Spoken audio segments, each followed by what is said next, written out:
નમસ્તે મિત્રો, smart teaching Ajay YouTube ચેનલમાં બધાનું હાર્દિક સ્વાગત કરું છું। આજે યુકો બેંક ભરતી 2025 આવી ગઈ છે। તેમાં જો વાત કરવા જઈએ તો લાયકાત તમારે કોલેજ પાસ કરેલી હોવી જોઈએ।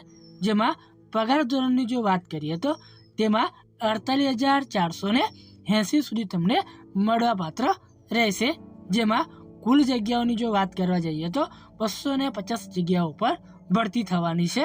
આમાં અરજી કરવાની છેલ્લી તારીખ છે 5/2/2025 લગી તમે અરજી કરી શકો છો। આમાં પસંદગી પ્રક્રિયા, અરજી ફી, મહત્વની તારીખો જેવી સંપૂર્ણ માહિતી આપણે આ વિડીયોમાં જોવાના છીએ। જો તમે આ ચેનલ પર નવા હોય તો આ ચેનલને સબસ્ક્રાઈબ કરી દેવાની છે અને વિડીયોના અંત સુધી તમારે જોડાઈ રહેવાનું છે। તો આપણે વિડીયોની શરૂઆત કરીએ। જેમાં યુકો બેંક LBO ભરતી 2025ની જો વાત કરવા જઈએ તો તમે શું કોલેજ પાસ કરેલા છો અને એક સારી નોકરી શોધી રહ્યા છો તો અમે તમારા માટે લઈને આવ્યા છીએ એક નવી ભરતીની માહિતી। જેમાં યુકો દ્વારા 250 જગ્યાઓ ભરવા માટે નોટિફિકેશન જાહેર કરવામાં આવ્યું છે। જેમાં કોલેજ પાસ કરેલા ઉમેદવારો અરજી કરી શકે છે। ઓનલાઈન ફોર્મની પ્રક્રિયા તારીખ 16 જાન્યુઆરીથી શરૂઆત થઈ ચૂકી છે અને અંતે 5 ફેબ્રુઆરી 2025 લગી તમે ફોર્મ ભરી શકો છો। જેમાં યુકો બેંકની આ ભરતીમાં ગુજરાતમાં સૌથી વધુ જગ્યાઓ એટલે કે 57 જગ્યાઓ ઉપર ભરતી થવાની છે। જો તમે આ ભરતીમાં ફોર્મ ભરવા માંગતા હોય તો અહીં આપેલી માહિતીમાં ધ્યાન આપો અને ઓફિશિયલ નોટિફિકેશન વાંચો પછી જ ફોર્મ ભરો। એટલે કે આપણને જે ઓફિશિયલ જે નોટિફિકેશન મળ્યું છે એની લિંક વિડીયોની નીચે આપી દીધેલી છે, ત્યાંથી તમે વધુ માહિતી એકત્રિત કરી શકો છો। જેમાં વાત કરવા જઈએ તો સંસ્થા કઈ છે તો યુકો બેંક એ સંસ્થા રહેવાની છે। પોસ્ટનું નામ તો લોકલ બેંક ઓફિસર એટલે કે LBOની જગ્યા છે। કુલ જગ્યાઓની વાત કરવા જઈએ તો 250 જગ્યાઓ નોકરી તો ભારતમાં વિવિધ રાજ્યોમાં નોકરી તમને મળવાપાત્ર રહેશે। જેમાં ગુજરાતની વાત કરીએ તો ગુજરાતમાં 57 જગ્યાઓ ઉપર ભરતી થવાની છે।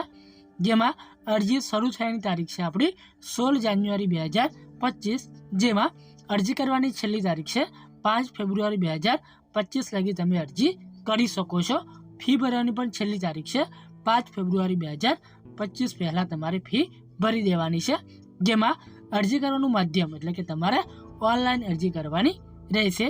જેમાં પ્રાથમિક ધોરણો મુજબ તમને જે પગાર મળવાપાત્ર છે તે છે 48,480 થી 85,920 લગી તમને મળવાપાત્ર રહેશે।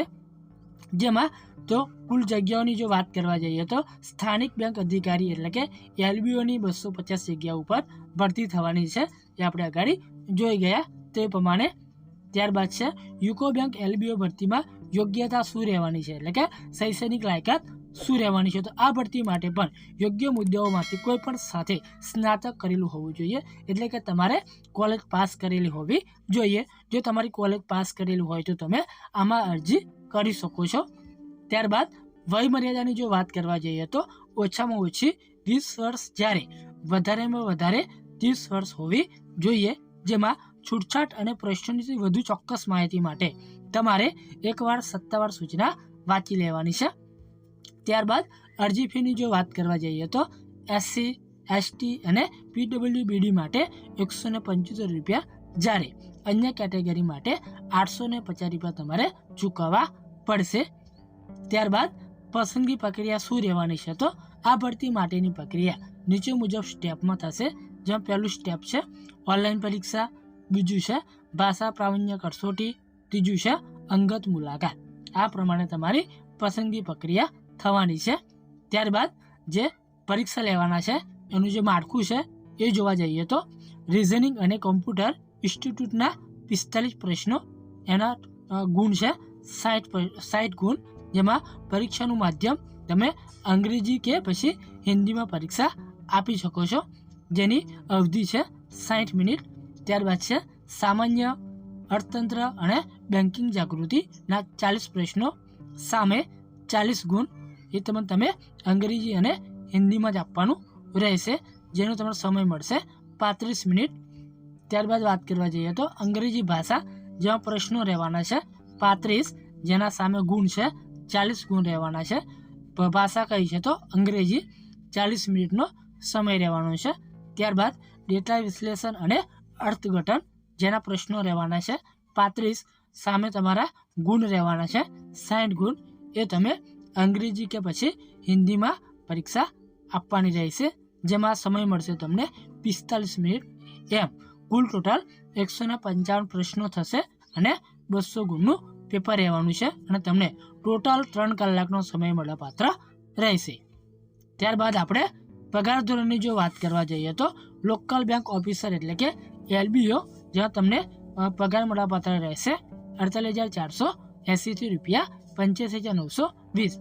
સાથે HRA, DA, CCA અને મેડિકલના પણ ફાયદા તમને મળવાપાત્ર રહેશે. ત્યારબાદ આપણે જોઈએ તો ફોર્મ કેવી રીતે ભરવું, તો યુકો બેંકની ઓફિશિયલ વેબસાઇટ પર જાઓ અને ભરતીની તકો વિભાગ તમારે પસંદ કરવાનું રહેશે.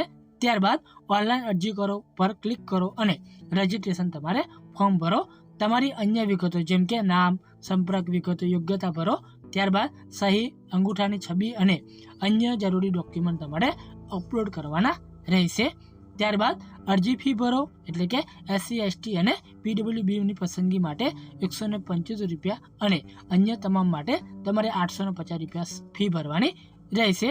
જેમાં આગળ વાત કરવા જઈએ તો તમારી અરજીની માહિતી તપાસો અને પછી તમારે અરજી સબમિટ કરવાની રહેશે. અરજી સબમિટ કરો પછી જ તમારે ફી રસીદ અને અરજી ફોર્મની પ્રિન્ટ સાચવવાની રહેશે. જો તમને આ માહિતી ઉપયોગી થઈ હોય તો આ ચેનલને સબસ્ક્રાઈબ કરી દેવાની છે, વિડીયોને લાઈક શેર કરી દેવાનો છે, કેમ કે દરેક નોટિફિકેશન આપણે લાવતા હોઈએ છીએ. તો રજા લઈએ. જય હિન્દ, જય ભારત.